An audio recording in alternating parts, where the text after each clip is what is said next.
जो आवडतो सर्वांना तोची आवडे देवाला, हे खूप जुनं गाणं आहे.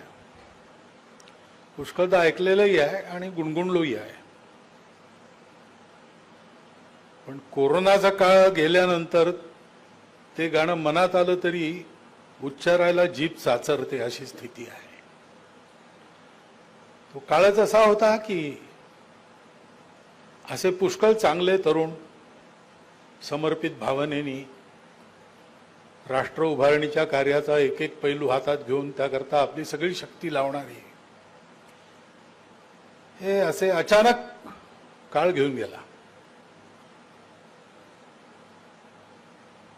आणि अशा गोष्टी असतात की त्याचा सल कधीही भरून निघू शकत नाही. मग अशा वेळेला शिवाजी महाराजांचाच उपदेश आपल्या कामी येतो. आपल्या मृत्यूपूर्वी, मृत्यूची घटका जवळ आली असताना त्यांनी आपल्या सवंगड्या म्हणजे तिथे जे कोणी स्वराज्याचे कर्ते धर्ते उपस्थित होते त्यांना जवळ बोलवून हा उपदेश केला की ही जगाची गती आहे. जीवा सवे येतो मृत्यू, उद्धृत केल्या गीत रामायणातल्या ओळी. त्यांनी म्हटलं की येणारा जाणार ही जगाची गती आहे आणि त्याच्यामुळे मनी चुकूर होऊ नये असे त्यांचे शब्द आहेत. कारण आपल्याला हे जसं वाटतं एकमेकांविषयी ते कशामुळे वाटतं त्याचं कारण कधी आपल्याला जाणवणारा, कधी न जाणवणारा.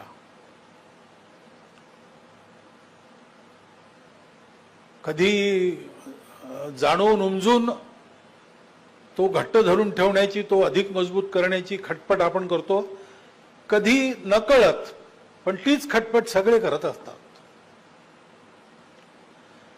असा एक ऋणानुबंध आपल्यामध्ये आहे,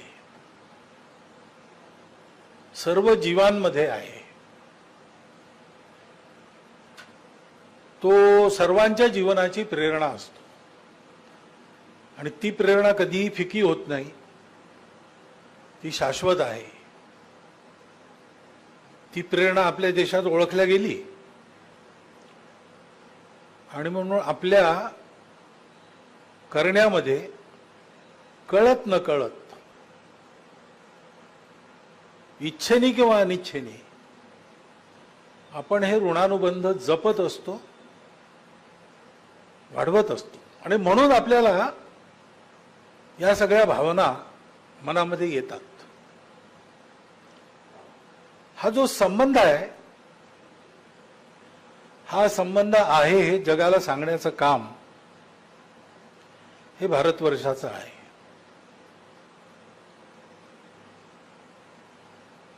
त्याकरता भारत हा परमवैभव संपन्न असावा लागतो, दिग्विजयी असावा लागतो. तो गुलाम असून चालत नाही, तो सर्वसमर्थ असावा लागतो. शिवाजी महाराज युगंधर, युगप्रवर्तक असं का? तर सिकंदराच्या काळापासून सुरू झालेली जी आक्रमणाची परंपरा आहे आणि त्या परंपरेत आलेलं ताजं इस्लामचं आक्रमण, इस्लामच्या नावाखाली येणारं आक्रमण, हे सर्व उद्ध्वस्त करून टाकणार आहे, सगळं बदलवून टाकणार आहे. आणि त्याचा उपाय काय करावा हे सापडत नाही. अनेक प्रयोग झालेत देशात. विजयनगरचं साम्राज्य होऊन गेलं. अनेक लोकांनी संघर्ष केले निरनिराळ्या प्रकारे. राजस्थान लढला. एकामागून एक वीरांच्या शौर्यांच्या गाथा त्यात उभाऱ्या आला. निज शिरा घेऊनी आपुल्याचा हातात, आईस्तव लढते धड हे संग्रामात. हे मोरारबाजी देशपांड्यांनी पहिल्यांदाही केलेलं. त्याच्या अगोदर चित्तोडच्या रणसंग्रामात अशी उदाहरण आहे. इतका सगळा पराक्रम असूनही एकीकडे सगळ्यांना आपलं मानून समजुतीने घेऊन त्यांना सामावून घेण्याची वृत्ती आणि ती भाषा ज्यांना कळत नाही त्यांना तोडीस तोड काय त्याच्याहून जास्त उत्तर देण्याची शक्ती हे सगळं असताना सुद्धा सकळ पृथ्वी आंदोळली, धर्म बुडाला, अशी स्थिती कशी होते?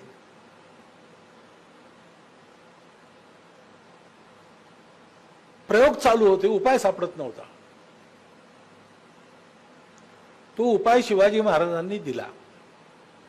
शिवाजी महाराजांच्या राज्याभिषेकानंतर शिवाजी महाराज आग्र्याहून परत सुखरूप येतील की नाही याची वाट सगळ्या भारतवर्षात लोक पाहत होते, जग सुद्धा पाहत होतं. ते तिथून सुखरूप परत आले, गेलेलं सगळं परत मिळवलं आणि राजे झाले. त्याबरोबर सगळ्या परकीयांची सत्ता भारतामध्ये संपुष्टात आली. शिवाजी महाराजांनी दक्षिण दिग्विजय केला, उत्तरेत जायला त्यांना वेळ मिळाला नाही, परंतु त्यांच्या राज्याभिषेकाबरोबर ही सगळी सद्दी परकीय सत्तेची संपली. बुंदेलखंडात छत्रसाल स्वतंत्र झाले. दुर्गादास राठोडांच्या नेतृत्वाखाली राजस्थानातले सगळे राजे एकत्र आले. पुन्हा मोगलांना त्यांनी पाय ठेवू दिला नाही राजस्थानात. सुदूर पूर्वेला राजा चक्रधर सिंग कुचबिहारचे ते दुसऱ्या एका राजाला पत्र लिहितात की दक्षिणेत शिवाजींनी जसं केलं तसं आपण करू आणि हे जे सगळे राक्षस लोक आहेत यांना बंगालच्या समुद्रात बुडवून टाकू. कारण उपाय मिळाला. खरोखर युग बदललं. भारताच्या सतत पराजयाचं जे युग चालू होतं ते युग बदललं आणि ते युग बदलेल, विजयाच्या दिशेने चालेल. विजयाच्या दिशेने वाटचाल सुद्धा फार लांबची आहे, ती सतत चालू राहील. याकरता काय करावं ते सगळं शिवाजी महाराजांनी केलेलं आहे. हे महत्व आहे. आणि म्हणून आपण पाहतो की त्यावेळेला जी शिवाजी महाराजांची प्रेरणा होती ती प्रेरणा आस्थागायत सतत तशीच तेवढ्याच प्रखरतेने अजूनही विद्यमान आहे. सगळ्या संघर्षामध्ये पुढे अगदी महादजी शिंद्यांच्या पर्यंत करताना बोलताना हे व्यक्त होतं थोरल्या महाराजांची प्रेरणा.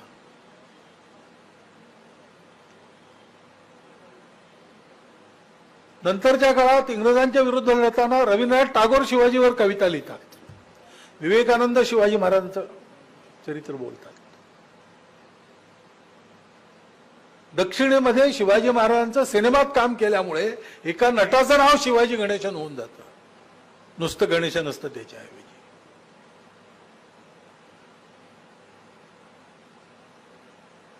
हे शिवाजी महाराजांनी जे केलं त्यासमोर म्हणून डॉक्टर हेडगेवार, गुरुजी आणि बाळासाहेब तिघांनी वेगवेगळ्या वेळी असं म्हटलेलं आहे की आपलं काम, संघाचं काम हे तत्वरूप काम आहे, व्यक्तिवादी काम नाही. ते चालू राहतं, व्यक्ती येतात आणि जातात, परंतु अशी निर्गुण उपासना कठीण असते.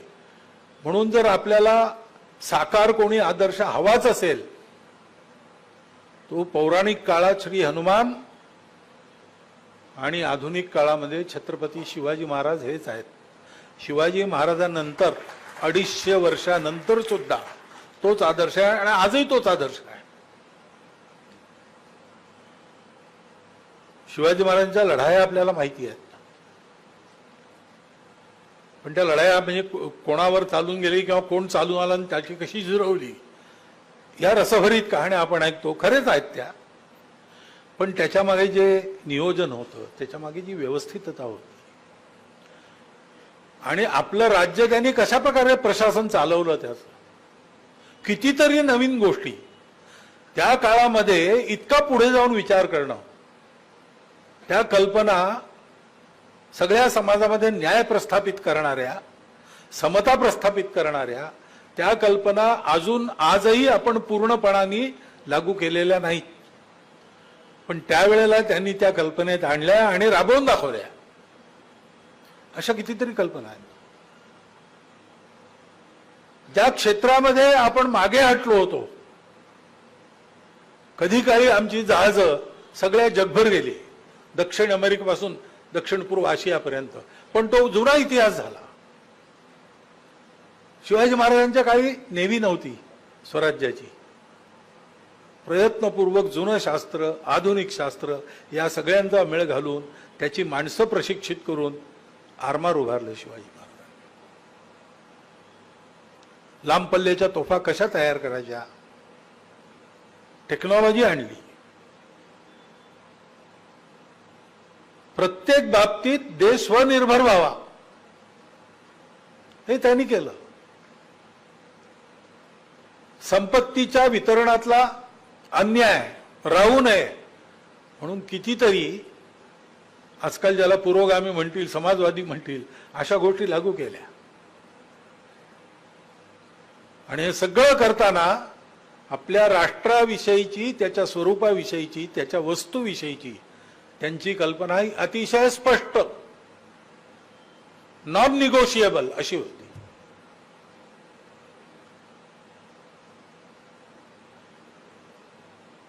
शिवाजी महाराज हे आपल्याला आजही आदर्श आहेत. म्हणून शिवरायाचे कैसे चालणे बोलणे सगळं ते आहे.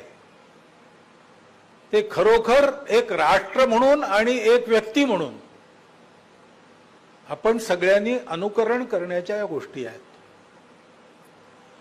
आणि म्हणून शिवचरित्राचे कीर्तनकार ही समाजात आवश्यक असलेली महत्वाची गोष्ट आहे.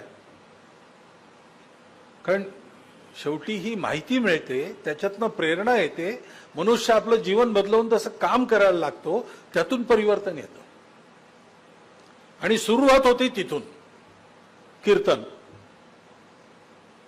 पूर्वीचं प्रातस्मरण जे होतं त्यात एक श्लोक होता, धर्मो विवर्धती युधिष्ठिर कीर्तनेन, पापम प्रणश्यति वृकोदर कीर्तनेन, शत्रुर्विनश्यति धनंजय कीर्तनेन, माद्री सुतौ कथयताम न भवन्ति रोगाः.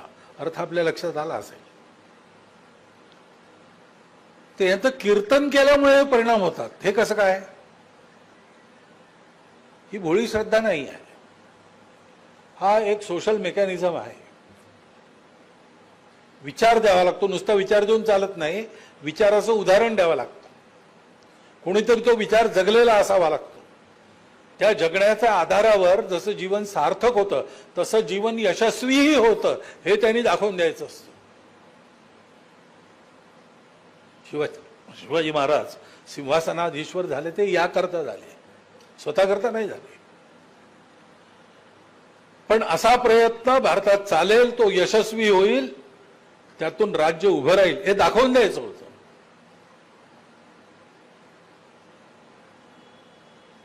आणि मग ती कहाणी चालते, ती परंपरेने चालते आणि ती सदैव प्रेरक असते. युगपुरुषांचं कर्तृत्व हे, थोरपण हे, की त्यांनी घालून दिलेले धडे, त्यांनी चालून मळवलेली वाट ही सदा सर्वदा चालण्यायोग्य असते. असे छत्रपती शिवाजी महाराज, त्यांचं कीर्तन हे पोचलं पाहिजे सगळीकडे. ते ज्या कळकळीने सुमंतनी केलं, ज्या प्रामाणिकतेने केलं, शब्दांना त्यातून सामर्थ्य आहे. ही वाणी अशी प्रभावी का होते? तर एखादी गोष्ट अशी आत्मसात केली, त्याच्याशी तन्मय झाल्यानंतर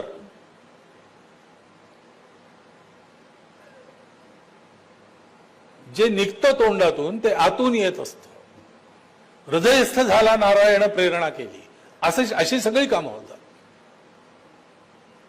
तुकडोजी महाराजांची भजनं खेड्यापाड्यातले हजारो लोक येऊन लाऊडस्पीकर नटण्याच्या काळात गॅसबत्त्या लावून रात्रभर ऐकायचे. त्यांचा आवाज कसा होता आपण ऐकलेला आहे. परंतु त्यात सामर्थ्य होतं. ते सामर्थ्य याच्यामुळे होतं वर्ण विषयाशी वर्ण विचारांशी सांगणारा पूर्णपणे एकाकार होऊन करतो. तसं ते झालं. कधी कधी असा विचार लोकांमध्ये सांगणे याच्याकरताच काही लोक येतात आणि तेवढं काम करून जातात.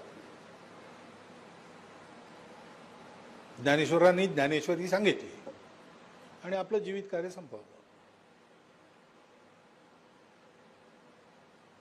तसं सुमंताच्या सगळ्या जीवनाचं एकूण त्याची दिशा पाहिली तर लक्षात येते की सगळ्या गोष्टींचं कल्मिनेशन शेवटी शिवकथाकार सुमंत टेकाडे हेच आहे. त्यांनी आपलं ते जीवित कार्य मानलं होतं, कारण खरोखर ते त्याचं जीवित कार्य होतं. ते त्यांनी संपन्न केलं आणि तो गेला.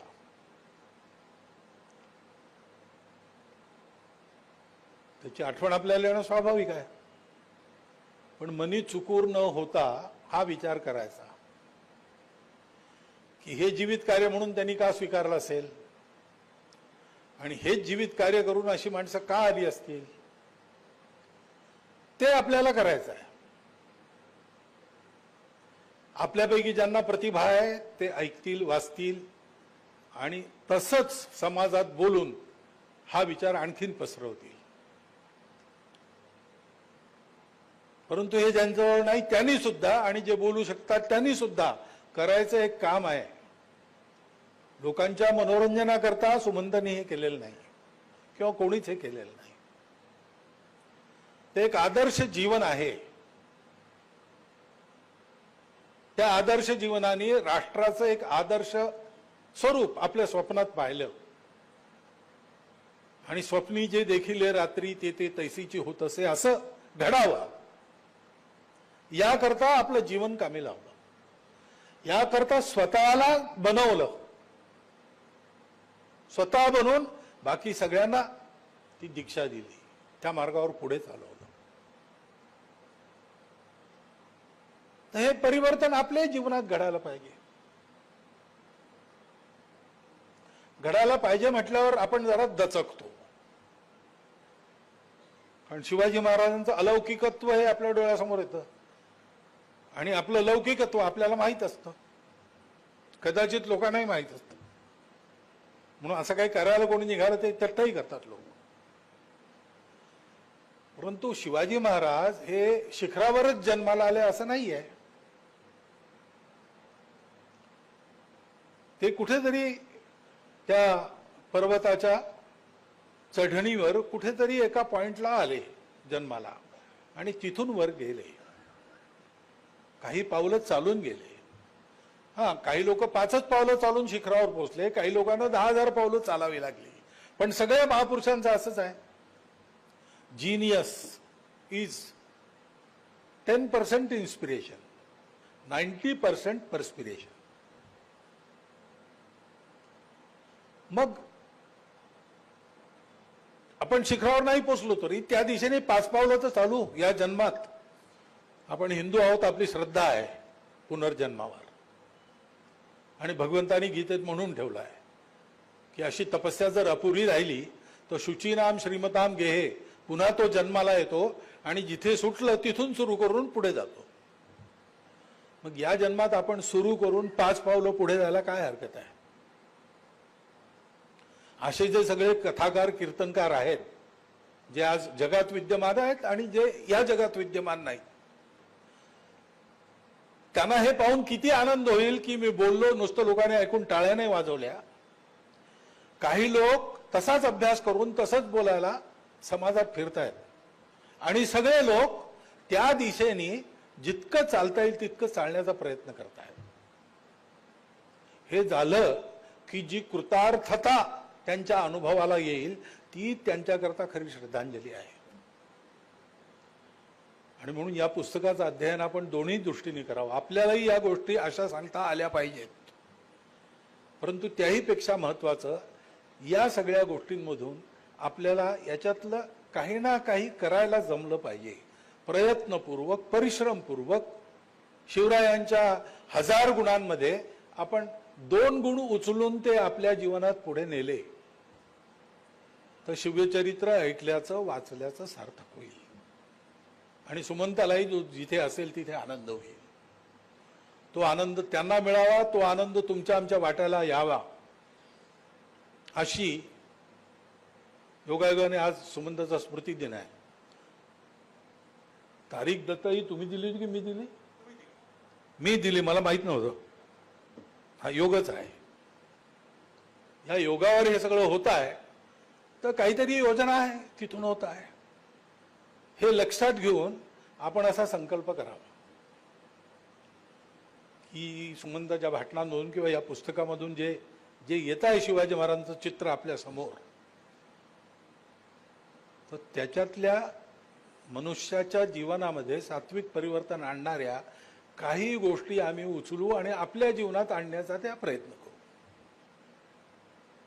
म्हणजे हा आनंद कधी ना कधी आपल्या सगळ्यांना अनुभवायला मिळेल, तसा तो लवकरात लवकर आपल्या सगळ्यांना प्राप्त व्हावा अशी शुभकामना व्यक्त करतो आणि तुम्हाला धन्यवाद देऊन माझे 4 शब्द समाप्त करतो.